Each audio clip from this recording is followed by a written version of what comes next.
I'm everyone think about this is Diaz. And this is Racha Muchacha. Yeah. Hello, stars. I love that t-shirt. Me too, because a very special, awesome friend got me the design. It was DS, guys. You're wearing your very cute, awesome Diva Stan shirt too. Yeah, because I am a Diva stan. There's some really fun stuff happening this week for women's wrestling fans. I'm really excited to discuss everything with you. So let's start talking about Becky Lynch. There are some interesting news that came out. The original plans for Becky Lynch if she were not pregnant. So if you remember, a week after WrestleMania, she came out and she started talking about how Shayna sucks. Because somebody who was born to bully everyone will never beat somebody who was born to survive. That got all scrapped. And the reason was because that segment was filmed before WrestleMania. Oh. So she had no idea that she was pregnant at that point. Yeah, that makes sense now. So the original plan was for Shayna Baszler and Becky Lynch's program to extend further, and that was the reason why Becky Lynch won at WrestleMania. Nia Jax made a return that Raw, and the original plan was for Nia Jax to challenge Becky Lynch for a women's championship match at Money in the Bank. Ooh, that would have been interesting. Right? I would definitely love to see that play out for sure. Because of that whole fist Yeah, thing. and it's what you were even saying, and it's what we needed. It's kind of like a good progression of a storyline. I mean, kind of like, why wouldn't you do that almost? You know, it's like almost like unfinished business for them. Yeah, so that was all planned, but when Becky Lynch found out that she was pregnant, the women's championship match between Becky Lynch versus Nia Jax was dropped, and then she was put into a Money in the Bank match. And also the Money in the Bank winner was supposed to be Shayna Baszler. Surprise, surprise. But that was changed and that was made into Asuka. So there's also some news on why Asuka turned babyface, which I think it was pretty natural, I'll say. For sure. 100% natural babyface turn. I mean, this happens whenever a heel gets really over and naturally over, organically. So I knew that was going to happen. Even if they didn't officially do it, I think it would happen anyway. So last week when Asuka reacted to Becky Lynch's pregnancy in the most purest way, and we did report that it was all real, WWE decided to turn Asuka face because they want to see the champion, the face champion, go against Nia Jax and Shayna Baszler, the big top heels of WWE. That's gonna pan out throughout the next couple of months, I'm guessing. Also, there's some interesting backstage news about the whole Becky Lynch announcement. So we did again report that Asuka had no idea about the whole pregnancy, but apparently the entire locker room had no idea. So Devon Dudley talked about what happened in backstage. He said everyone was just watching the segment as they were watching TV. Everyone, including Nia Jax, Tamina, Lana, the one who he does not want to disclose, which I think is probably Shayna to protect character, gasping. They're like, what? That's really cool. I think that's awesome. I mean, it's very rare that you could work the boys. And when I say work the boys, it's an inclusive word. When you work the boys in the back, or when you really do something to pop the boys in the back, whenever you do something out there in order to get a reaction out of them. So I thought that was kind of cool. I thought that was creative and a fun way to announce your pregnancy. It's way better than all those lame Facebook stuff that people do all the time. I know that you say this all the time, but this is something I really want to see as a documentary. Oh, for sure. Yeah, I can't wait to see this documentary. Yeah, I can't wait to see everybody's reaction in the documentary. That'll be awesome. Jimmy Hart has some interesting suggestion for a dream tag team. So he was on FS1 Watch Party for WrestleMania 3, and he was talking about how he wants to see the SmackDown superstar Naomi team up with Raw superstar Bianca Belair for that dream tag team. Bianca Belair. Oh my God, she is a star. I'm obsessed with her. She is the next, I'm telling you, she's got great facial expression. She's great in the ring. I'd love to team her up with Naomi and have my first girls tag team back again. I think both those in a tag team would be phenomenal. And Naomi responded to this on Twitter saying, I want it and have for some time. History would be made, period. I mean, everybody lost their minds when they heard this. I had so many people messaging me asking me if I've heard about them possibly teaming. I'm like, yes, that would be great. Oh my God, imagine if Jimmy Hart comes back and manages them. That would be him. Imagine him coming out with a suit and a megaphone while all dressed in glow stuff. That would be great. I just want to see Jimmy Hart dressed up. But I think that'd be a great pairing. I mean, they're both super athletic, super charismatic. Yes. Totally. Why not? That would be great. I mean, I could totally see it happening. Or even them going against each other. Usos and Naomi versus Street Profits and Bianca Belair. Yes. That would be a money feud too. Whenever people suggest something about Naomi or when she says something, like, internet just explodes. During Evolution time, when she mentioned Melina as her dream match, internet exploded. They were like, yes, Naomi versus Melina. And this time, this tag team idea, everyone's loving it. So that just shows that people are ready to see Naomi on TV more. Exactly. I feel like people just want Naomi to do anything on TV besides, you know, lose in 2 minutes. Speaking of Dream Team, do you have any Dream Team that you want to see? Ooh, what a good question. I don't know. Somebody like super random together with Charlotte and Bianca Belair. I don't know. You know, two like big powerhouses of women. I don't know. Like, I feel like the weird random pairings almost end up working out better than the people who kind of make sense. You don't want to see the green hair sisters, Ruby and Shotzi Blackheart? I mean, that would be fun too. That would be great. I wanted to see Charlotte and Lacey for a while. I still love that tea sipping segment. I thought it was great. The Queen and the Lady. It's just perfect. It does sound pretty cool. What about, even though I know they're like mad at each other right now, Natalya and Shayna, it could be the Queen of Spades and the Queen of Hearts together. That'll be fun too. Also, what happened to the 4 horsewomen of MMA? What happened to the other two? Please, God, save the tag division. Please. Cool news about the Bella Twins. Their memoir has hit the market, and it's the talk of the town because they spilled so much tea. Apparently, John Cena and WWE told them to edit some part out, so even this version has been edited out. So I'm like, what happened to the original draft? The incomparable is now a New York Times bestseller. Yay, good. I'm always happy when any woman's on the bestseller list, but I'm glad for them. Yeah, I just got this a couple days ago, so I'm excited You haven't read it yet? You know, ESLs were very slow with reading. Yeah, for sure. I'm trying to do like some review, top 10 things to take away from this book. So that's going to be a fun episode because this is juicy. All right, Mr. Book Club. But also, speaking of this book, WWE just published another book on women's wrestling. It's called WWE Kicking Down Doors. Female superstars are ruling the ring and changing the game. That's a long ass. I was about to say that. That's a really long title. I just checked it. It just came out today. It's a pretty long book about going through the entire history of women's wrestling, all the way from like the Fabulous Moolah, Mae Young. I actually don't know if Fabulous Moolah's in there, but I did look at the table of content, and it seems like they did omit a huge chunk of Divas era. Why? Maybe I'll get it and review it and see what it's like. But it seems pretty cool. There's tons of fun photos. If y'all really want a really good history lesson on women's wrestling, I mean, to go like way back, like June Byers days, Georgia Sweet Brown days, like go watch Lipstick and Dynamite. It is so good. That's, so good. I Have you love seen that?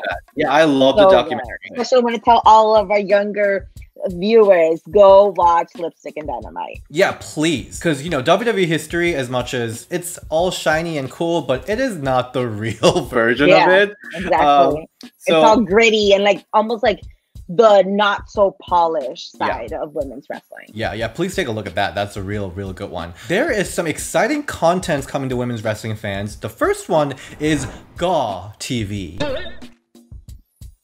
It's It's the Grown Ass Women TV, and it's hosted by Mickie James, Victoria, aka Lisa Marie Verone, and SoCal Val. I love it. Yes, that's awesome. 3 of them got together and they're starting a YouTube show. It's not going to be wrestling related. It's going to be them just talking about outside of wrestling ring, just the real them. We're grown-ass women. We've had real life experiences, and to be able to help people navigate those waters, I think it was really important to me. I think people have a misconception of what we are about, you know, that character on TV. We are not that 100% of the time. We are that 10% of the time, you know, or maybe on our autograph sessions and stuff like that. but we are complete normal people that go through the same things that everybody else does. We tend to do all these interviews, which with all due respect to the interviews that we do in the podcast, it's literally all it is about wrestling. And we have so much more to talk about in terms of, like Lisa said, relationships, career paths, things that we still want to do in our careers, goals that we might have in life and love and jobs. There you go. I'm here for it. I love it. And it's great to see, I mean, it's crazy to see them even be known as older, but they really are like the older people in the wrestling business. So it's great to see that point of view. And also, like, it's such a fun random mix of people that I'm interested to see what it's about. I mean, I've met only two of them. I met Victoria, I met Mickie. I mean, you've worked with Mickie, and aren't they so fun? They're so fun. And even before I moved to Chicago, every time I would go to Squared Circle, the restaurant that Victoria owned, she was always so nice. And one day she even told me, after your show, I'll keep the kitchen open longer for you if y'all want to come over and eat. I'm like, oh yeah, it's just so nice. Like, they speak nonstop. It's really fun. So I am like 100% sure this show's gonna be really fun. Also, for the fans of the three wrestlers, there is a fan interaction portion, so you can submit questions to them, and then they'll answer on the show. Oh, cool. I'm super excited about this. I also love that this quarantine time is like pushing a lot of the wrestlers to just churn out content. Yeah. I love Natty's YouTube show lately. Have you been seeing it? Her and her sister are hilarious. Oh my god. The dress that she chose. Yeah. To do sharpshooter. Was definitely probably not the best for any athletic activity, but hey, for the views, I guess. On the AEW side, they're launching this thing called AEW Heels. So the chief branding officer, or chief brandy officer, Brandy Rose, announced that AEW is opening a new community called AEW Heels. So this is what she said.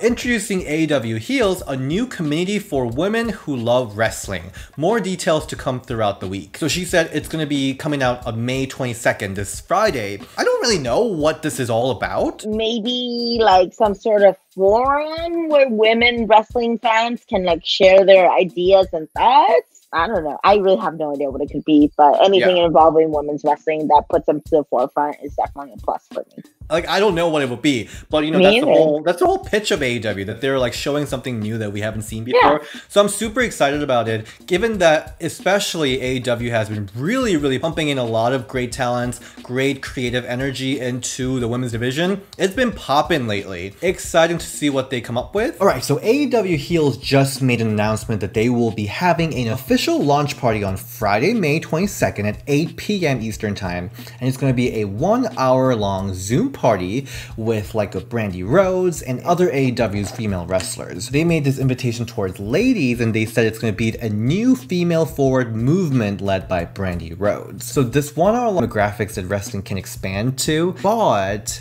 I am little hesitant about $20 admission fee, and this is not really a news. This is something I just figured out. You want to talk about? I just want to talk about it. I just learned that Lana executive produced a feature film. Did you know about this? Yeah. No. Which one? And she's in the movie too. It's called Another Version of You. Lana is an executive producer in the movie, and she's also one of the main cast in the movie. She's not a main protagonist, but she is one of the pivotal characters. Oh, okay. Guess who else is in the movie? Rusev? Yeah. Yeah? Rusev is in the movie, but like in the cutest way. Oh, did you watch the movie? I just watched the movie today. Is it good? Honestly, it was good. It's a good movie. I'm very surprised. So the premise is kind of weird. So this guy is like obsessed with this girl, and then the girl gets married to someone. So he decided to travel through a parallel universe. You can do that. Let's do that. So it's like the whole story of the man going through a parallel universe to find that woman and like find the right version of her to marry. Oh. It's my favorite type of movie, that there is like some type of fantasy or like quirkiness, absurdity. The storyline back to the real world almost, like. Yeah. Okay. Yeah, no, it's really cute. Lana is actually really good in the movie. Nice. Hot. She's hot in the movie. I bet. She's hot all the time. I'm proud that she's doing something outside. Obviously, on TV, she's slaying.